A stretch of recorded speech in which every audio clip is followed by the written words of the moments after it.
Road map to സക്സസിന്റെ 11ാമത്തെ സീരീസിലേക്ക് നിങ്ങളെ സ്വാഗതം ചെയ്യുന്നു. ഇന്ന് നമ്മൾ സംസാരിക്കുന്നത് ഷോ ദി പ്ലാൻ എന്ന സബ്ജക്റ്റിനെ കുറിച്ചിട്ടാണ്. ഏതൊക്കെ തരത്തിൽ എഫക്റ്റീവായിട്ട് നമുക്ക് ഈ പ്ലാൻ മറ്റൊരു വ്യക്തിയിലേക്ക് പകർന്നു നൽകാം എന്ന് നമുക്ക് മനസ്സിലാക്കാം. നമ്മൾ ഈ പ്ലാൻ പ്രസന്റ് ചെയ്യേണ്ടുന്നതിന്റെ ആവശ്യകത നാം കണക്ട് ചെയ്യുന്ന വ്യക്തിക്ക് അദ്ദേഹത്തിന്റെ സ്വപ്നങ്ങൾ ഈ പ്രോജക്റ്റിലൂടെ അച്ചീവ് ചെയ്യാൻ സാധിക്കും എന്ന കോൺഫിഡൻസ് കൊടുക്കലാണ്. നമ്മുടെ പ്രോജക്റ്റ് വളരെ സിമ്പിൾ ആണ്, നമ്മളെ സപ്പോർട്ട് ചെയ്യുന്ന സിസ്റ്റം വളരെ പവർഫുൾ ആണ്, നമ്മുടെ പ്രൊഡക്റ്റുകൾ വളരെ എക്സൈറ്റിംഗ് ആണ്. പക്ഷെ ഇതൊന്നും തന്നെ ഒരു വ്യക്തിക്ക് അദ്ദേഹത്തിന്റെ ജീവിതത്തിൽ വലിയ തീരുമാനങ്ങൾ എടുക്കാൻ സപ്പോർട്ടീവായിട്ട് മാറിക്കൊള്ളണമെന്നില്ല. ഒരുപക്ഷെ അദ്ദേഹത്തിന് ജോയിൻ ചെയ്യാൻ ഇതൊരു കാരണമായിട്ട് തീർന്നേക്കാം. പക്ഷെ ബിസിനസ് ചെയ്യണമെങ്കിൽ അദ്ദേഹത്തിന്റെ സ്വപ്നങ്ങൾ ഈ പ്രോജക്റ്റിലൂടെ ഫുൾഫിൽ ചെയ്യപ്പെടുമെന്ന കോൺഫിഡൻസ് നാം കൊടുക്കുന്ന സമയത്ത് മാത്രമാണ്.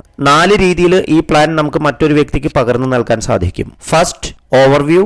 Second, 1-on-1. Third, home meeting. Fourth, open meeting. ഈ 4 പ്രോസസ്സും നമുക്ക് ഓൺലൈനായിട്ടും ഓഫ്ലൈനായിട്ടും ചെയ്യാൻ സാധിക്കും. ഈ 4 രീതികൾ എങ്ങനെയാണ് പ്രാവർത്തികമാക്കുക എന്ന് നമുക്ക് നോക്കാം. First, overview. നിങ്ങളും അദ്ദേഹവും വളരെയധികം തിരക്കിലുള്ള സമയത്ത് അവലംബിക്കേണ്ട ഒരു രീതിയാണ് ഓവർവ്യൂ. അവിടെ നാം ഒരുപക്ഷെ കമ്പനിയെ കുറിച്ചോ പ്രോഡക്റ്റിനെ കുറിച്ചോ നമുക്ക് സംസാരിക്കാൻ സാധിച്ചെന്ന് വരില്ല. പക്ഷെ നമുക്ക് അവിടെ അവരുടെ ഡ്രീമിനെ കുറിച്ച് നമുക്ക് സംസാരിക്കാം. അവരുടെ മനസ്സിലൊരു ക്യൂരിയോസിറ്റി ജനറേറ്റ് ചെയ്യുന്ന തരത്തിലുള്ള ഒരു അപ്രോച്ചാണ് ഓവർവ്യൂ. എപ്പോഴും ഓർക്കുക, ഏതൊക്കെ സമയങ്ങളിൽ ഈ മാർക്കറ്റിംഗ് പ്ലാൻ പ്രസന്റ് ചെയ്യണം എന്നുള്ളതിൽ നമുക്ക് കൃത്യമായിട്ടുള്ള ധാരണ ഉണ്ടായിരിക്കണം. ഒരു വ്യക്തിക്ക് നിങ്ങൾ പറയുന്നത് കേൾക്കാനുള്ള മാനസിക അവസ്ഥ ഇല്ലാത്ത സമയത്ത് ഈ പ്ലാൻ ഒരിക്കലും പ്രസന്റ് ചെയ്യരുത്. അവിടെ നമ്മൾ മാക്സിമം ഒരു ക്യൂരിയോസിറ്റി ജനറേറ്റ് ചെയ്യുക എന്നുള്ള കാര്യത്തിന് മാത്രം പ്രാധാന്യം കൊടുക്കുക. ഒരു ഇന്റർവ്യൂ മോഡിലും നിങ്ങൾക്ക് ഇതിനെ വേണമെങ്കിൽ എടുക്കാവുന്നതാണ്. രണ്ടാമത്തെ രീതിയാണ് 1-on-1. ഒരു വ്യക്തി ഓൺലൈനായോ നേരിട്ടോ മറ്റൊരു വ്യക്തിയുമായിട്ട് സംവദിക്കുന്ന രീതിയാണ് 1-on-1. ഇത് നിങ്ങൾക്ക് നിങ്ങളുടെ വീട്ടിലോ അദ്ദേഹത്തിന്റെ വീട്ടിലോ ചെയ്യാവുന്നതാണ്.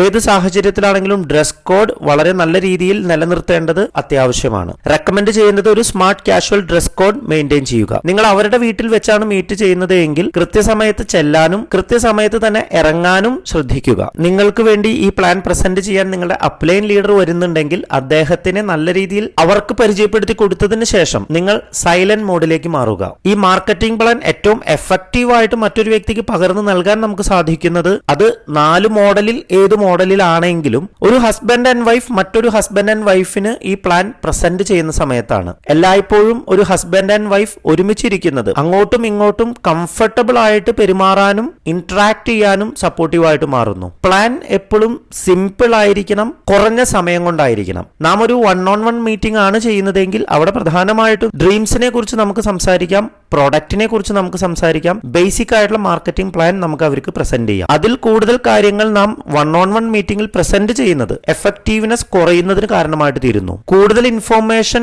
ആദ്യ മീറ്റിംഗിൽ തന്നെ കൊടുക്കേണ്ടതിന്റെ യാതൊരുവിധ ആവശ്യവുമില്ല. ചെറിയ ഇൻഫോർമേഷൻസ് പോലും അവർക്ക് വളരെ എക്സൈറ്റിംഗ് ആയിരിക്കും. നാം കൂടുതൽ ഇൻഫോർമേഷൻ കൊടുത്തത് കൊണ്ട് കൂടുതൽ എക്സൈറ്റ്മെന്റ് അല്ല, ഒരുപക്ഷെ കൺഫ്യൂഷൻ വന്നേക്കാം. ഏതെങ്കിലും വീഡിയോസ് അവർക്ക് റെക്കമെൻഡ് ചെയ്ത് അവർ ആ വീഡിയോ കാണാൻ തുടങ്ങിയതിന് ശേഷം മാത്രം നിങ്ങൾ ആ വീട്ടിൽ നിന്ന് പുറത്തേക്ക് വരിക. ഇത്തരത്തിൽ നാം ടൂൾസ് കൊടുക്കുന്നത് അവർക്ക് ഈ പ്രോജക്റ്റിൽ വിശ്വാസം കൂടുതൽ ജനിപ്പിക്കുന്നതിന് കാരണമായിട്ട് തീരുന്നു. എല്ലാ ക്വസ്റ്റ്യനും നമുക്ക് ആൻസർ ചെയ്യാൻ സാധിച്ചെന്ന് വരില്ല. പക്ഷേ നാം കൊടുത്ത ടൂൾസിൽ ഇതിനുള്ള ആൻസർ ഉണ്ട് എന്നുള്ള രീതിയിൽ അവരുടെ അടുത്ത് പറയുകയും ഇത് നിങ്ങൾ കാണുന്ന സമയത്ത് അല്ലെങ്കിൽ കേൾക്കുന്ന സമയത്ത് നിങ്ങൾക്ക് ഈ പ്രോജക്റ്റ് സ്റ്റാർട്ട് ചെയ്യാൻ വേണ്ടിയിട്ടുള്ള എല്ലാ ഇൻഫോർമേഷൻസും കിട്ടുമെന്ന് നാം പറയുക. കൂടുതൽ ആൾക്കാർക്കും വേണ്ടത് ഒരു ബൂസ്റ്റപ്പ് ആണ്, അല്ലാതെ കൃത്യമായിട്ടുള്ള ഒരു ആൻസർ അല്ല വേണ്ടി വരിക.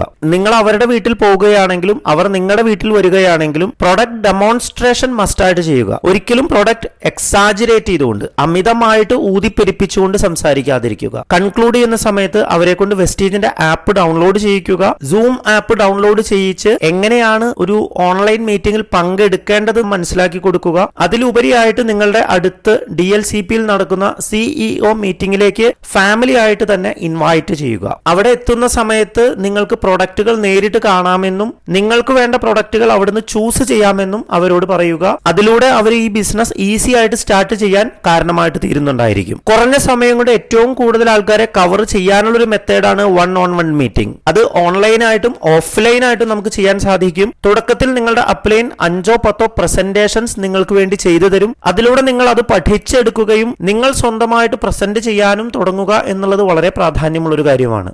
എത്ര പെട്ടെന്ന് നാം ഈ മാർക്കറ്റിംഗ് പ്ലാൻ പ്രസന്റ് ചെയ്യാൻ പഠിക്കുന്നോ അത്ര വേഗതയിൽ നമുക്ക് നമ്മുടെ വിജയത്തിന്റെ വേഗത കൂടുന്നതായിട്ട് മനസ്സിലാക്കാൻ സാധിക്കും. അടുത്ത എപ്പിസോഡിൽ നാം ഹോം മീറ്റിംഗിനെ കുറിച്ച് സംസാരിക്കും. Thank you. Wish you wealth.